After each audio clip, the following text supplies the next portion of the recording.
Hello, good morning mga kalakwatsero. So today is December 14, so Sunday. So ngayon lang tayo nakapag-vlog mga kalakwatsero. Kasi sa lakas ng ulan, almost 2 weeks tayo na hindi nakagala dahil sa malakas ang ulan. Hindi maganda yung weather natin din sa may Santo Tomas City, Batangas. So yan pala, nandito na tayo sa may barangay San Pedro, Santo Tomas. So ito na yung kalsada, papasok doon, papuntang San Padre Pio. Diretso na rin to ng Lipa mga kalakwatsero. So pansin nyo mga kalakwatsero, itong area na to medyo traffic, matraffic talaga. Kasi nadaan tayo sa kanilang parang talipapa, parang mini wheat market, maliit na palengke. Yan So maraming tao din sa barangay San Pedro. So nag-improve talaga itong lugar na to. Hindi kagaya dati, mas dumami ngayon ang mga negosyo din mga businesses, mga commercial na din na lahat. So ito na yung kalsada ngayon din sa may barangay San Pedro. Maganda ng kalsada. Kakaano lang to, worldwide din at saka yung kakaayos lang mga kalakwatsero. Parang bagong road rehabilitation lang to. Kasi dati ang daming lubak, sira-sira yung kalsada din pero ngayon napakaganda na yung kalsada, smooth na yung biyahe natin din Dati kasi tinamad akong dumaan din kasi aside sa matraffic pa din sira yung kalsada. Din pansin nyo ngayon Sunday, hindi masyadong traffic na itong area na to kasi every Sunday one way lang yung pinapadaan din mga kalakwatsero, one way lang. So kung galing ka ng Padre Pio Shrine, kung pauwi ka na, hindi ka na pwedeng dumaan din doon na sa kabila papuntang San Isidro Norte. So yan pala, mag-update tayo ngayon sa Santo Tomas Alaminos Bypass Road. So yan yung isa sa mga i-update natin mga kalakwatsero kasi almost 4 months or 5 months na tayo hindi nakapag-update din sa may Santo Tomas to Alaminos Bypass Road. So ito na yung mga parking area din sa may San Padre Pio, yan din mayroong mga kainan na rin. So malaki na kaibahan din sa may San Padre Pio mga kalakwatsero. Mas dumami rin ang mga commercial din mga restaurant, yan. Then yun na nga, palagi pa rin itong dinadayo ng ating mga kababayan itong San Padre Pio. So ganun pa rin ganda ang kalsada. So malaki ng improvement din itong area na to. So yan may mga traffic enforcer dyan sa unahan mga kalakwatsero yan So itong direction natin okay lang to, hindi tayo hinaharang. Yung palabas lang ng galing kung kayo ay galing nagsimba, pauwi na, hindi na kayo makadaan pabalik din So tingnan nyo yan paliko lahat yan mga kalakwatsero. So pwede kayo doon sa may San Isidro Sur mag lip turn at pwede rin doon sa may Marawi na Lipa. So yan yun. So one way na. So wala tayong ibang choice kasi yan talaga pag every Sunday lang din naman. Pag ibang araw wala namang problema mga kalakwatsero. So ngayon hindi maganda pa rin ang weather natin, malakas pa rin yung hangin tapos mabugso-bugso pa rin yung ulan. So tina-timing na lang natin para makapag-update tayo mga kalakwatsero. Then shout out natin ang ating mga kaibigan dyan sa ibang bansa, mga OFW natin, ang mga Tomasino. So shout out sa inyo, lalo na kay Pastor Brylan Panatlao, yan. So Pastor, ito na yon, update tayo din sa may Santo Tomas muna, hindi muna tayo palayo kasi hindi maganda ang panahon, malakas ang hangin din. So anytime na ulan din sa Santo Tomas. So December na talaga, Paskong Pasko na ang weather natin din sa may Santo Tomas. Yan. medyo hindi na magandang kalsada. Parang doon lang pala, no? Kanina ang magandang kalsada. Hindi pa na-rehab yung kalsada din. So ito talaga yung original, mga lakwatsero. Yung hindi pa inayos tong kalsada doon sa may bandang Padre Pio. Wasak na, no? So ngayon, nandito na tayo sa barangay, San Isidro Sur. Malapit na po tayo sa may bypass road, no? Ito yung i-update natin. So sa may right side, yan yung papuntang Malbar. Yan. So diyan tayo nag-update last month. So ngayon, ang i-update ko naman ay din sa may Alaminos. Yan yun, papuntang Malbar yan, sa right side. Ang left side naman, ito yung papuntang Alaminos, Laguna. So ito yung i-update ko, mga kalakwatsero. Tingnan natin kung naayos na ba yung kalsada doon sa may, o na-widening na ba yung may, sa may Barangay San Joaquin ba yun yan? Muntik na natin makalimutan. Barangay San Joaquin, isa sa mga madaanan natin after din. So yan yung i-update natin, mga kalakwatsero. So far din wala na yung mga bahay, tanggal na talaga. So yung last vlog natin yan, demolish itong sa may left side, yung mga bahay tinanggal. Ngayon okay na, lumuwag na talaga.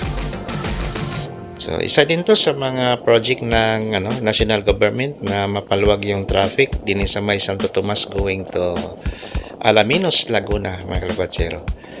Pero hindi pa siya totally talaga na tapos, no? Pansin naman yon na ongoing construction yung mga kanal, yung mga kanal sa gilid, medyo maputik pang ang kalsada, mabuhangin pa. So hindi pa to tapos sa mga kalakwatsero. Then yan ang i-update natin doon sa may bandang sa Barangay San Joaquin.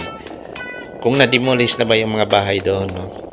Kasi target talaga yan, no? Wasak talaga yung diyan, mga bahay. Yung nangyari din sa may San Isidro Sur, tanggal talaga yung mga bahay, no? So tingnan natin doon sa may Barangay San Joaquin kung nag-start na bang i-demolish yung mga bahay, mga lakwatsero. Okay, so ongoing tayo sa ating lakwatsa.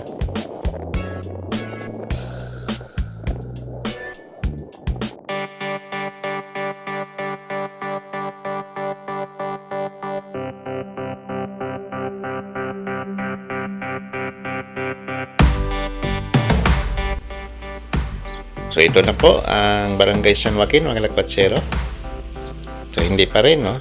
Hindi pa rin natapos itong bypass road din. So hanggang din pa rin ang ating bypass road. Hindi pa rin naituloy doon sa dulo. So ito na yung area, mga kalakwatsero, na maraming bahay na tatamaan, o maraming bahay na ma-dislocate. Din ito naman din yung papuntang Malbar. Yan. So okay na rin, no?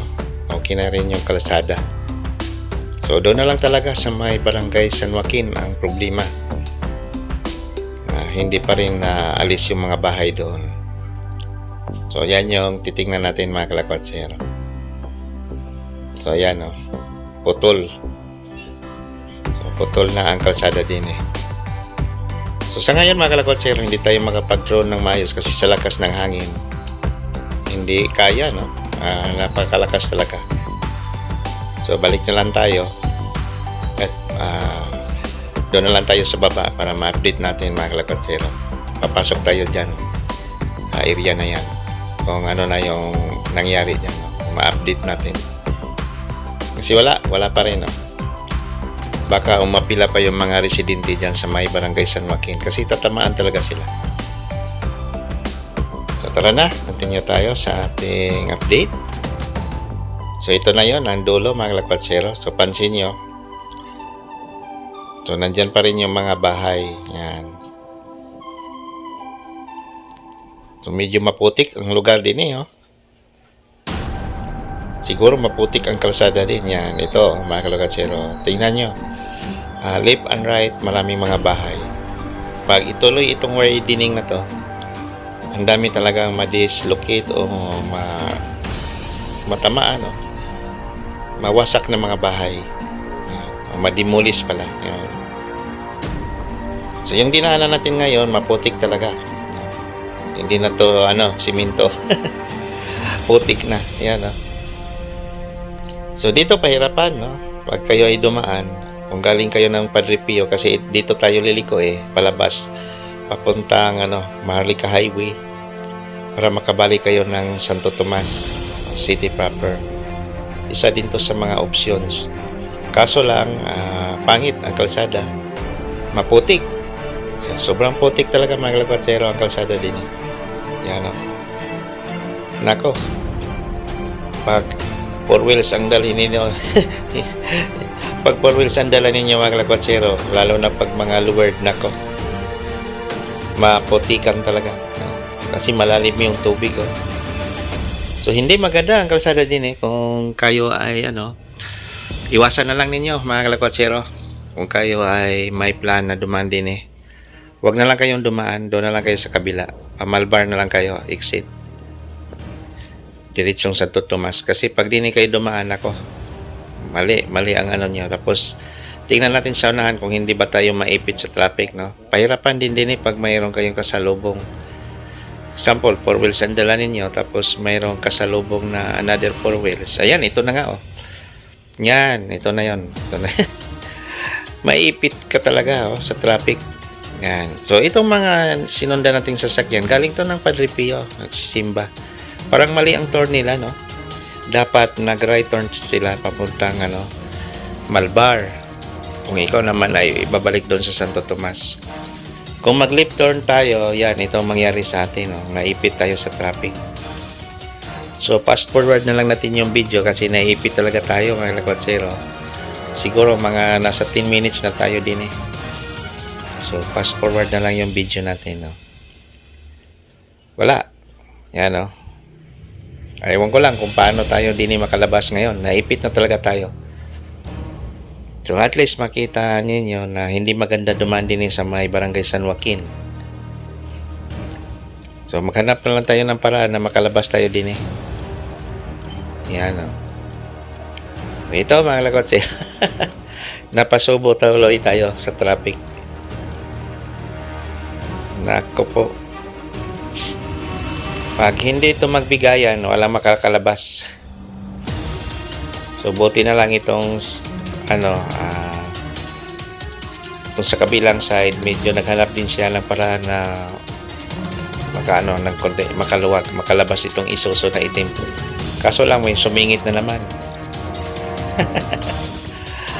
Ayan, mga kalakwatsero, silip tayo din sa kabila. Tingnan natin din kung anong problema. Adi, okay na pala. Wala na palang ibang sasakyan. Baka makakalabas na tayo. Yun. Nako po, huwag kayong dumaan din mga kalakwatsero. Hindi maganda. Hindi magandang kalsada. Tapos maliit na yung kalsada. Nako po, ang hirap pala din So, delayed na tayo. Sobrang delayed. So, fast forward lang natin yung video. Sa totoo lang, naipit talaga tayo. Mga 20 minutes tayong naipit sa traffic. So, ito na yung Barangay San Joaquin. Diretso naman ito ng Barangay Santa Ana. Sa Barangay Santa Ana tayo dadaan. At exit tayo ng Barangay San Felix, mga kalakwatsero. So, yan yung papuntang Alaminos. Sa my right side. Alaminos, Laguna. Ang labas naman nyo doon ay yung Barangay San Agustin. So ngayon, dini muna tayo sa Barangay Santa Ana. Yan, sa taot natin yung mga kaibigan din At madaanan natin din yung sikat na kainan, yung Tuhog Barbecue. Yan. Dito yan, sa may Barangay Santa Ana. So, ang ganda ng mga Christmas decor din mga kalakwatsero. So ngayon, naikot lang tayo. Naikot lang. Ang labas naman natin ay sa may Maharlika Highway. Yun. Ang ganda ng mga design din mga pailaw pala. So Barangay San Joaquin pa rin ito siguro, no? Yan. Yan mga kalakwatsero. At least may update ko kayo din So maraming mga lagusan din sa may Santo Tomas, no? Pag kayo ay kabisado din sa may Santo Tomas, maraming options o lagusan. Kaso lang yung ladaanan natin ngayon, hindi magandang kalsada. Sobrang putik. Ay, naku po. Wala. No choice tayo. Siguro yung nauna sa atin na sasakyan na nagsisiyo na dito si dumaan. Pwede naman siya magmalbar. Kasi ang tingin ko pauwian ng Santo Tomas. O malay natin papuntang Laguna yan, Calamba. No?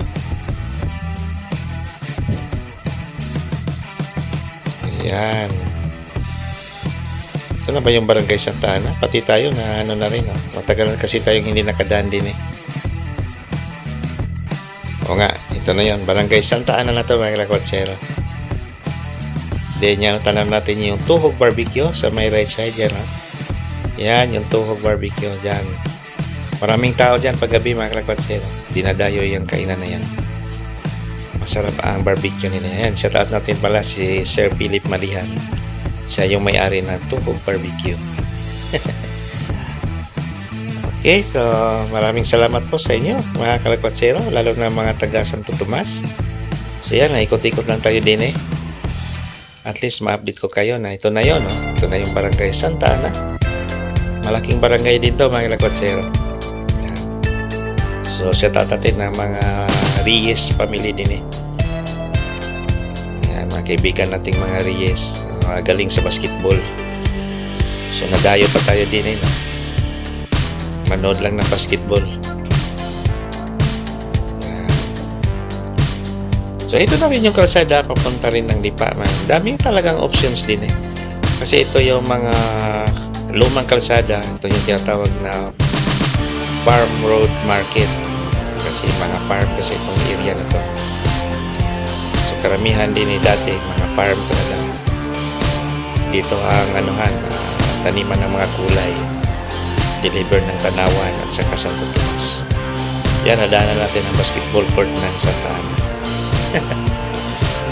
Okay, next na naman din is Barangay San Felix. Yan na yan, mga kalakwatsero.